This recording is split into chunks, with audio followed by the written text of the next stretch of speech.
అరవింద్ కేజ్రీవాల్ గారు వారి సందేశం ఇవ్వాలని కోరుతున్నాం.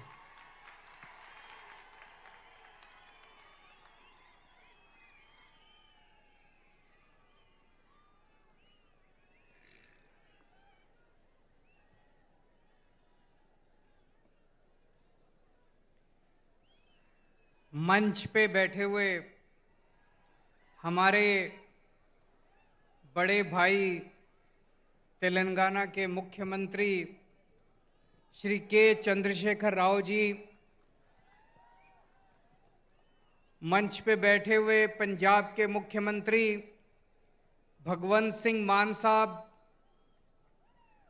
उत्तर प्रदेश के बेहद लोकप्रिय नेता और पूर्व मुख्यमंत्री श्री अखिलेश यादव जी, सीपीआई के जनरल सेक्रेटरी डी राजा साहब, मंच पे बैठे हुए अन्य सभी गणमान्य लोग और यहां पे इतनी भारी संख्या में आए हुए मेरे सभी प्यारे बहनों, भाइयों, माताओं, बुजुर्गों, बच्चों, आप सब लोगों को मेरा नमस्कार, सबको मेरा प्रणाम। सबसे पहले राव साहब को मैं बहुत बहुत शुक्रिया अदा करना चाहता हूं। आज मुझे तेलंगाना बुलाने के लिए उन्होंने आज दो बहुत महत्वपूर्ण कार्यक्रमों में हमें शामिल होने का मौका दिया और उसके बाद आप लोगों से बातचीत करने का मौका दिया। मुझे नहीं पता आप लोगों को पता है कि नहीं पता कि आपके मुख्यमंत्री ने आज एक बहुत शानदार कार्यक्रम शुरू किया है। आपकी सब लोगों की आंखों का चेकअप कराया जाएगा। तेलंगाना में 4 करोड़ लोग रहते हैं, 4 करोड़ लोग। सब लोगों की, बच्चों की, बूढ़ों की, आदमी की, औरत की, इस धर्म की, उस धर्म की, अमीर की, गरीब की, सब लोगों की आंखों का चेकअप केसीआर साहब मुफ्त में कराने जा रहे हैं। उस कार्यक्रम का आज शुभारंभ हुआ। जिसकी आंखों में डिफेक्ट मिलेगा उसको मुफ्त में दवाई दी जाएगी। जिसे चश्मे की जरूरत होगी उसे मुफ्त में चश्मा दिया जाएगा और अगर किसी की आंखों में ऑपरेशन करने की जरूरत होगी तो उसका मुफ्त में ऑपरेशन किया जाएगा। शानदार प्रोग्राम है कि नहीं है? आज हम लोग यहां से सीख के जा रहे हैं। मैंने और हम सभी लोगों ने ये सारा कार्यक्रम देखा, इनके डॉक्टर से मिले, इनके ऑफिसर से मिले, जितने ही शानदार तरीके से उसका आयोजन किया जा रहा है, प्लानिंग की गई है, बहुत शानदार है। मैं जाके इस पूरे कार्यक्रम को दिल्ली में भी लागू करूंगा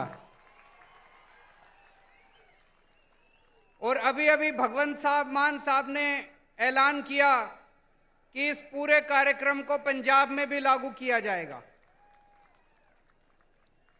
फिर केसीआर साहब ने हमें ये बिल्डिंग दिखाई।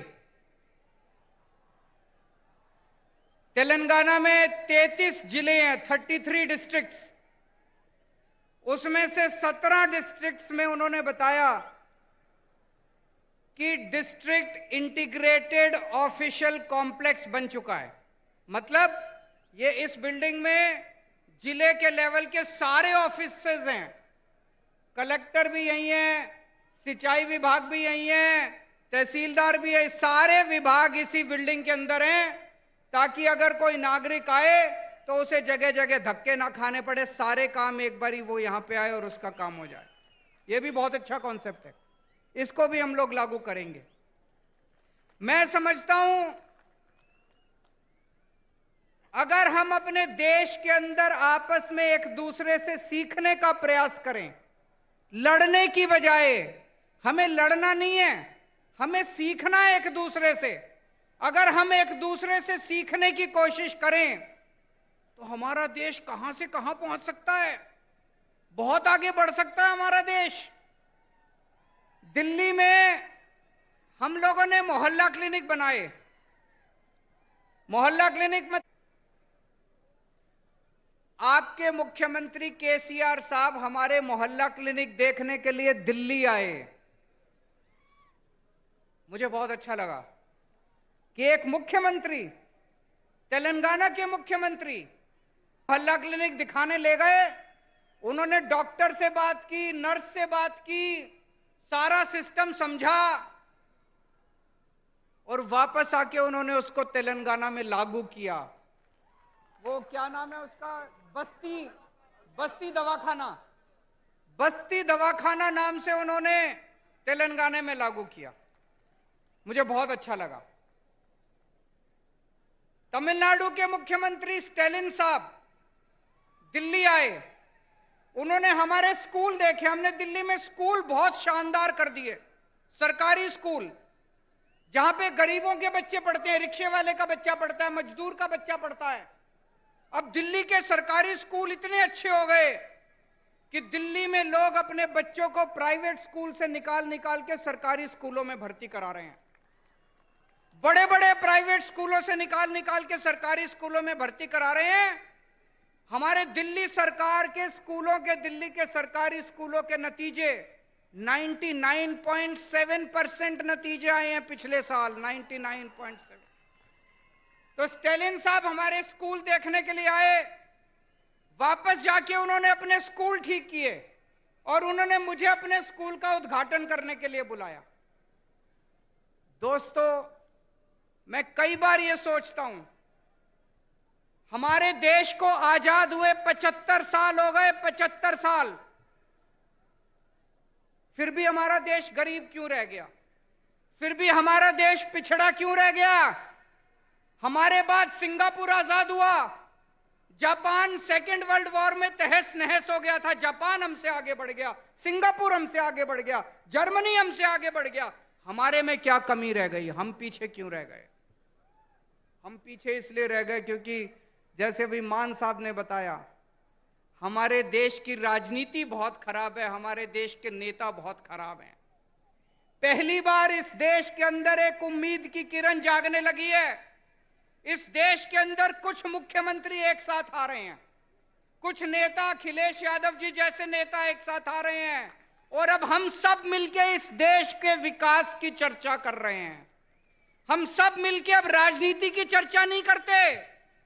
आज पूरा दिन सुबह से शाम तक हमने बैठ के चर्चा की कि देश के अंदर शिक्षा अच्छी कैसे होनी चाहिए, देश के अंदर अस्पताल अच्छे कैसे होने चाहिए, देश के अंदर सिंचाई अच्छी कैसे होनी चाहिए, किसानों के लिए क्या कर सकते हैं, मजदूरों के लिए क्या कर सकते हैं। देश के कुछ मुख्यमंत्री इकट्ठे होकर ये करने लगे। हम एक दूसरे से सीखना चाहिए हम लोगों को। मुझे याद है बचपन में जब मैं 10वीं क्लास में पढ़ता था, उस टाइम से हम सुन रहे हैं केरला में स्कूल बहुत अच्छे हैं, केरला में अस्पताल बहुत अच्छे हैं। उस टाइम से सुन रहे हैं। अगर केरला में स्कूल, हॉस्पिटल अच्छे हैं तो अभी तक बाकी देश में क्यों नहीं हुए? अभी तक हो जाने चाहिए थे बाकी देश में भी, क्यों नहीं हुए अभी तक बाकी देश में? हम सारे आपस में लड़ते रहते हैं, हम सारे पार्टियां आपस में लड़ते रहते हैं, सारे नेता आपस में लड़ते रहते हैं। आज मुझे बड़े दुख के साथ कहना पड़ रहा है, अभी अभी कई सारे वक्ताओं ने कहा तमिलनाडु का गवर्नर तमिलनाडु की सरकार को तंग कर रहा है, तेलंगाना का गवर्नर राव साहब को तंग कर रहा है, दिल्ली का गवर्नर मेरे को तंग कर रहा है, पंजाब का गवर्नर मान साहब को तंग कर रहा है। ये गवर्नर तंग नहीं कर रहे, मोदी साहब तंग कर रहे हैं। गवर्नर तंग नहीं कर रहे। गवर्नर को बेचारे को क्या लेना देना? गवर्नर को तो बड़ा सा बंगला मिल गया, आलीशान गाड़ी मिल गई, एयर कंडीशन माहौल मिल गया, नौकरी मिल गई, 5 साल ऐश करने के लिए आता है गवर्नर। गवर्नर को क्या लेना देना? दिल्ली से फोन आता है, राव साहब को काम मत करने दो, अड़चन अड़ाओ। आता है कि नहीं आता है? दिल्ली से फोन आता है, भगवंत मान को काम मत करने दो, अड़चन अड़ाओ। मोदी साहब का फोन आता है, केजरीवाल को काम मत करने दो, अड़चन अड़ाओ। जिस देश का प्रधानमंत्री 24 घंटे बैठ के ये सोचता है कि मेरे को अब इसको तंग करना है, मेरे को अब उसको तंग करना है, वो देश तरक्की कैसे करेगा दोस्त? आप में से कौन कौन बेरोजगार है, जरा हाथ खड़े करें। जो बेरोजगार है, जो अनएम्प्लॉयड है। मुझे लगता है मेरी भाषा शायद समझ नहीं आ रही है, अनएम्प्लॉयड तो बहुत लोग हैं। आज देश का एक एक युवा बेरोजगारी से त्रस्त है। हमारे प्रधानमंत्री को बेरोजगारी से कोई लेना देना नहीं है। वो 24 घंटे बैठ के ये सोचते हैं मैं किस मुख्यमंत्री को तंग करूं, किसके ऊपर मैं सीबीआई छोड़ूं, किसके ऊपर मैं इनकम टैक्स की रेड डलवाऊं, किसके पीछे मैं ईडी छोड़ूं। आज पूरे देश के अंदर इतनी महंगाई हो गई है, एक आम आदमी को अपना घर चलाना मुश्किल होता जा रहा है, अपने बच्चे पालने मुश्किल होते जा रहे हैं। लेकिन देश के प्रधानमंत्री को महंगाई की, बेरोजगारी की कोई चिंता नहीं है। वो ये सोचते हैं आज मैं किसके एमएलए खरीदूं, इस पार्टी के एमएलए खरीदूं, इस सरकार को गिराऊं। ऐसे तो देश तरक्की नहीं कर सकता दोस्तों। 2014 में आप लोगों ने पूरे देश के लोगों ने बड़ी उम्मीद के साथ इन लोगों को भारी बहुमत दिया था, और एक एक बार नहीं, दो बार आप लोगों ने इनको बहुमत देके जिताया। लेकिन अब देश बदलाव मांग रहा है। लोगों को पता चल गया कि ये लोग देश बदलने के लिए नहीं आए, ये केवल और केवल देश बर्बाद करने के लिए आए हैं। 2024 का चुनाव आपके लिए एक मौका है। अब 10 साल हो गए, और कितना इंतजार करेंगे? 2024 के अंदर सारे देश को मिलके इनको उखाड़ फेंकना है, और ऐसी सरकार लेके आनी है जो देश के बारे में सोचे, बेरोजगारी के बारे में सोचे, महंगाई के बारे में सोचे, आपके बच्चों की शिक्षा के बारे में सोचे, आपके परिवार का इलाज कराने के बारे में सोचे, देश की तरक्की करने के लिए सोचे, ना कि लोगों से बदला लेने के लिए सोचे। दोस्तों, बहुत बहुत शुक्रिया।